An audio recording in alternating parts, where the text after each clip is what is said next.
Coastal erosion.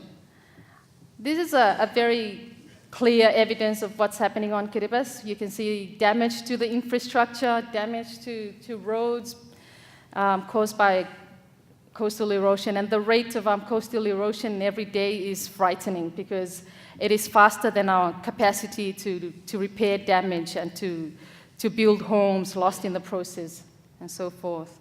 So this is coastal erosion. Changing weather patterns are also very frightening to us because these were never experienced before, but now we get king tide and extreme drought periods, something that we never experienced before, and now the government is even more burdened to repair homes affected. Last year we had an island that was almost swept away with a king tide, and everyone fighting for their seawalls to be built by government or their house to be compensated for. Now the important part that we've reached is the choices that we have. I thought it's important to have choices when it comes to climate change. Where do we want to go? I think these are the questions that we don't know yet the answers to. But I believe at the fore of it all, education plays an important role, capacity building. For starters, I think the Kiribati people need to understand the issue of climate change, how they can contribute themselves, how little their contributions may be.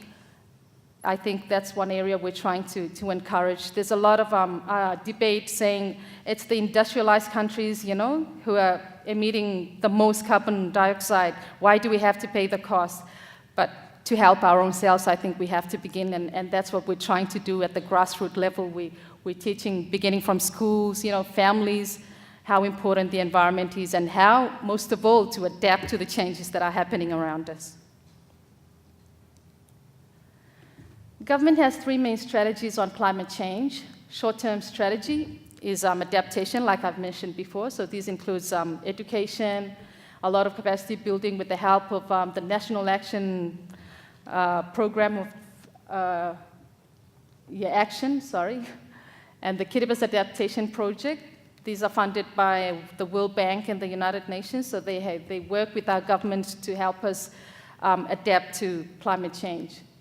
Medium-term strategy involved mitigation and a lot of advocacy on the regional and international fronts. We're trying to yell out a cut in carbon dioxide emission. Long-term strategy is, I think, a very important one, the upskilling of our population. It's hard when it comes to climate change. There's one picture at the end of the story, and that is our islands will be submerged someday, so we have to move somewhere. But where to, we don't know yet. But we're always, in Kiribati, we're of the view that we want to migrate not as second-class citizens. We want to move as skillful people. We want to move as worthwhile citizens. We don't want to be refugees in our own country, and we don't want to be a burden on another country or economy. So that's what our government is moving into. So there's a lot of agreement and arrangements with New Zealand and Australia. We have every year about 60 or 50 people, young girls and men who come to Australia to work as nurses, what we call the Kiribati and Australia Nursing Initiative. We also have a training institute in Fiji called the Asia Pacific Technical College. It also allows our people to go and train there for skills that are marketable in the global market. International assistance. I think this is an area that our leaders have been very involved in. They've been urging our big brothers in the international scene their help to push for our cause for a further cut in emissions. And this is something that is ongoing. You may see in the news a few weeks back, the Pacific Islands Forum Leaders Meeting in Cairns. You may have heard the small island states of the Pacific, again pushing for a more ambitious cut in emissions. We're very grateful to the government of Australia, although some of the small island states feel it is not enough and it needs to be more ambitious. I think personally that there's a lot that has been done because compared to previous years, we never got this sort of support, but it's good to see the government leading the scene on climate change. And I'm very hopeful that at the Copenhagen meeting, that leadership and support can continue further. What's next? We don't know. I think this is all up to us to decide. But we've got our strategies. We've got some action plans that we've had in place. Our wish now is just to yell to the world that we have very little time left.